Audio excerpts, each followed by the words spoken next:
ಮಕ್ಕಳು ಡಿಫ್ರೆಂಟಾಗಿ ಏನಾದರೂ ಸ್ನ್ಯಾಕ್ಸ್ ಕೇಳಿದಾಗ ಅಥವಾ ಮನೆಗೆ ಯಾರಾದರೂ ಬಂದಾಗ ಈ ರೀತಿ ಒಂದು ಸ್ವಲ್ಪ ಡಿಫ್ರೆಂಟಾಗಿ ಪಕೋಡನ ಮಾಡಿಕೊಡಿ, ತುಂಬ ಟೇಸ್ಟಿಯಾಗಿರುತ್ತೆ. ಈ ಪಕೋಡ ಟೊಮೆಟೊ ಕೆಚಪ್ ಜೊತೆ ಒಳ್ಳೆ ಕಾಂಬಿನೇಷನ್ನು, ಸಖತ್ತಾಗಿರುತ್ತೆ ಮಾತ್ರ.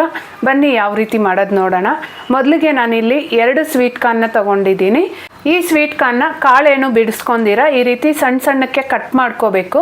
ಈ ರೀತಿ ಕಟ್ ಮಾಡೋದ್ರಿಂದ ಪಕೋಡ ಟೆಕ್ಸ್ಚರು ಹಾಗೆ ಟೇಸ್ಟ್ ಸಹ ತುಂಬ ಚೆನ್ನಾಗಿರುತ್ತೆ. ಅಲ್ಲಲ್ಲಿ ಸ್ವಲ್ಪ ಸ್ವೀಟ್ ಕಾರ್ನ್ ಬಾಯಿಗೆ ಸಿಗ್ತಾ ಇದ್ರೆ ತುಂಬ ಕ್ರಿಸ್ಪಿ ಅನಿಸುತ್ತೆ ನೋಡಿ. ಈ ರೀತಿ ಕ್ಲೀನಾಗಿ ಏನು ವೇಸ್ಟ್ ಸಹ ಆಗದಿರ ಕಟ್ ಮಾಡ್ಕೋಬೋದು. ಈಗ ಇದನ್ನು ಒಂದು ಮಿಕ್ಸಿಂಗ್ ಬೌಲ್ಗೆ ಹಾಕ್ಕೊಂಡು ಹಾಗೇನೆ ರುಬ್ಬೋದಕ್ಕೆ 1 ಇಂಚಷ್ಟು ಶುಂಠಿ, 2 ಹಸಿಮೆಣಸಿನ್ಕಾಯಿ, 1 ಸ್ಪೂನಷ್ಟು ಸೋಂಪು ಹಾಕ್ಕೊತಾ ಇದ್ದೀನಿ. ಸೋಂಪು ಬದಲಾಗಿ ಜೀರಿಗೆ ಸಹ ಹಾಕ್ಕೋಬಹುದು. ಹಾಗೇನೆ ಒಂದು ಚಿಕ್ಕ ಗಡ್ಡೆ ಬೆಳ್ಳುಳ್ಳಿ ಸಹ ಹಾಕ್ಕೊಂಡು ಇದನ್ನ ರುಬ್ಕೋಬೇಕು. ಕಡಿಮೆ ಇದ್ರೆ ಮಿಕ್ಸರ್ ಜಾರಲ್ಲಿ ಪೂರ್ತಿ ನುಣ್ಣಗಾಗಲ್ಲ ಅಂತ ಸ್ವಲ್ಪ ಸ್ವೀಟ್ ಕಾರ್ನ್ನ ಸಹ ಹಾಕ್ಕೊಂಡು ರುಬ್ಕೊತಾ ಇದ್ದೀನಿ. ಈಗ ಇದಕ್ಕೇನೆ ಒಂದು ದೊಡ್ಡ ಈರುಳ್ಳಿನ ಉದ್ದುದ್ದಕ್ಕೆ ಹೆಚ್ಕೊಂಡು ಹಾಕ್ಕೊತಾ ಇದ್ದೀನಿ. ಚಿಕ್ಕದಾದರೆ 2 ಹಾಕ್ಕೊಳ್ಳಿ. ಹಾಗೇನೆ ಒಂದು ಸ್ವಲ್ಪ ಕರಿಬೇವಿನ ಎಲೆ ಸಹ ಹಾಕ್ಕೊಂಡು ರುಚಿಗೆ ತಕ್ಕಷ್ಟು ಅಚ್ಕಾರದ ಪುಡಿ, ಹಾಗೇನೆ ಸ್ವಲ್ಪ ಚಿಟಿಕೆಯಷ್ಟು ಅರಶಿನ ಸಹ ಹಾಕ್ಕೋಬೇಕು.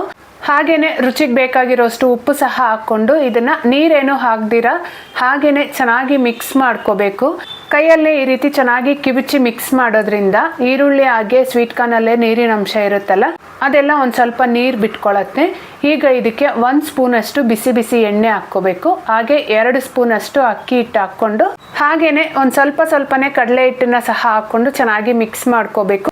ಇದಕ್ಕೆ ಮತ್ತೆ ಎಕ್ಸ್ಟ್ರಾ ನೀರೇನು ಹಾಕೋಷ್ಟಿಲ್ಲ. ಒಂದು ಸ್ವಲ್ಪನೇ ಹಿಟ್ಟನ್ನ ಹಾಕ್ಕೊಂಡು ಪಕೋಡ ಹಿಟ್ಟಿನ ಹದಕ್ಕೆ ಕಲಸಿಟ್ಕೋಬೇಕು. ಅಂದರೆ ಒಂದು ಸ್ವಲ್ಪ ಗಟ್ಟಿಯಾಗಿ ಇರಬೇಕು. ನಾನಾದರೆ ಮಕ್ಕಳಿಗೆ ಇಷ್ಟ ಆಗುತ್ತೆ ಅಂತ ಈ ರೀತಿ ಓವೆಲ್ ಶೇಪಲ್ಲಿ ಪಕೋಡನ ಮಾಡ್ಕೊತಾ ಇದ್ದೀನಿ.